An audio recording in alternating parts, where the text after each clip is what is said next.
अस्सलामुअलैकुम everyone, I hope you all are fine and fresh by the grace of almighty Allah. तो आज के इस वीडियो में हम एलसीएम एंड एचसीएफ दोनों एक साथ फाइंड आउट करना सीखेंगे 30, 60 एंड 96 का बाय प्राइम फैक्टराइजेशन मेथड।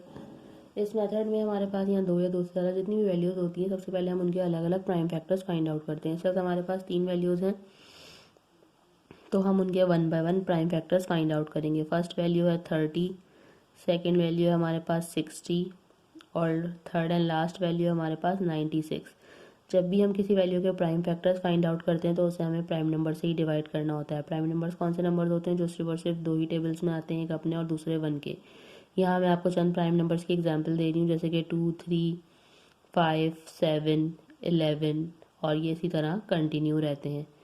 तो सबसे पहले हम इन तीनों वैल्यूज़ के प्राइम फैक्टर्स फाइंड आउट करेंगे। प्राइम फैक्टर किस तरह फाइंड आउट करते हैं कि सबसे स्मॉलेस्ट प्राइम नंबर 2 से स्टार्ट लेते हैं, और 2 का डिविजिबिलिटी रूल है कि अगर किसी वैल्यू के लास्ट में इवन नंबर या फिर 0 तो वैल्यू 2 से कम्प्लीटली डिवाइड हो सकती है। इसलिए हमें तीनों ही वैल्यूज़ 2 से डिवाइड होती हुई नजर आ रही है, तो 2 से डिवाइड करना स्टार्ट करेंगे। 2 के टेबल में लेकिन 3 नहीं आता, उससे छोटा नंबर 2 आता है 1 पे। जो 1 हमारे पास रिमाइंडर है वो चला गया 0 के पास और ये बन गया 10। 2 के टेबल में 10 बिल्कुल आता है 5 पे। अब ये वैल्यू 2 से डिवाइड नहीं हो सकती, अभी वैल्यू 3 से डिवाइड होगी, क्योंकि 3 के टेबल में 15 आता है 5 पे। 5 खुद एक प्राइम नंबर है, यहाँ 5 को हमें 5 से ही डिवाइड करना है, क्योंकि 5 के टेबल में 5 आता है 1 पे। अब 60 को हम 2 से डिवाइड करना स्टार्ट करेंगे, क्योंकि इसके लास्ट में 0 है। 2 के टेबल में 6 आता है 3 पे, एंड 2 टाइम्स 0 इज 0। यहाँ 30 के हमने जो है प्राइम फैक्टर्स फाइंड आउट कर लिए हैं, इसे ही हम यहाँ फॉलो कर लेंगे। 2 के टेबल में 30 आता है 15 पे, और 15 को यहाँ हमें 3 से डिवाइड करना है, क्योंकि 3 के टेबल में 15 आता है 5 पे, और 5 के टेबल में 5 आता है 1 पे। यहाँ हम 60 के प्राइम फैक्टर्स फाइंड आउट कर चुके हैं। अब हम 96 के प्राइम फैक्टर्स फाइंड आउट करेंगे। 96 के लास्ट में इवन नंबर है, यानी कि ये वैल्यू भी 2 से ही डिवाइड होगी, तो उसे 2 से डिवाइड करना स्टार्ट करते हैं। 2 के टेबल में 9 नहीं आता, उससे छोटा नंबर 8 आता है 4 पे। जो 1 हमारे पास रिमाइंडर है वो चला गया 6 के पास और बन गया 16। 2 के टेबल में 16 बिल्कुल आता है 8 पे।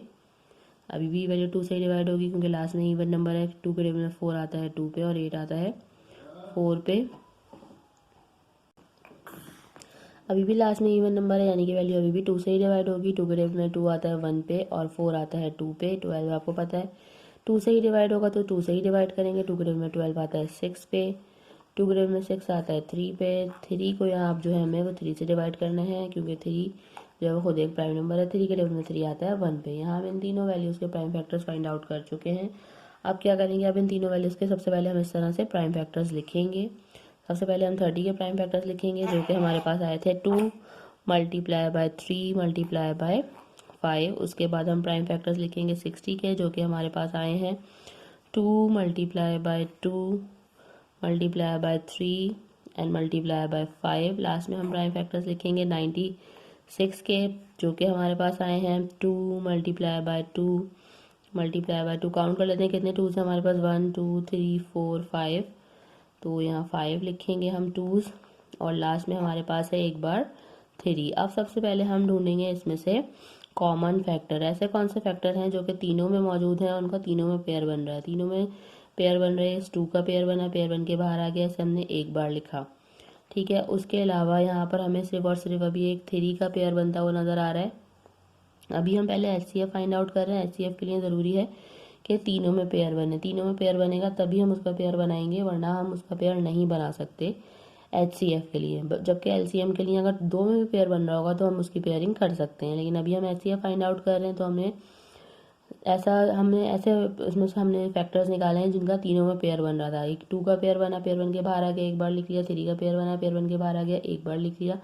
अब हम इन दोनों को कर देंगे मल्टीप्लाई, तो हमें पता चल जाएगा इसका हाईएस्ट कॉमन फैक्टर।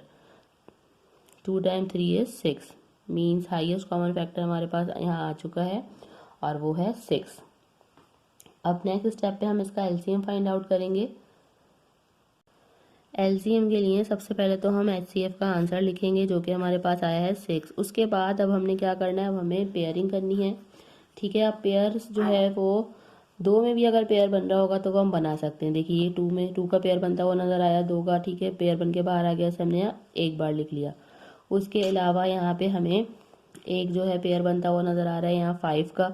ठीक है, ये 5 का भी पेयर बन के बाहर आ गया, इसे भी हमने यहाँ एक बार लिख लिया। उसके अलावा यहाँ पे अब सिर्फ ये 3 2 रह गए हैं। ठीक है, उसके कोई पेयरिंग नहीं हो रही, तो आखिर में हम वो तमाम फैक्टर्स लिख लेंगे जिनका कोई पेयर नहीं बना। जैसे कि हमें यहाँ पे 3 2s नज़र आ रहे हैं, तो हम इन सबको यहाँ इस तरह लिख लेंगे और अब इन सबको हम कर देंगे मल्टीप्लाई।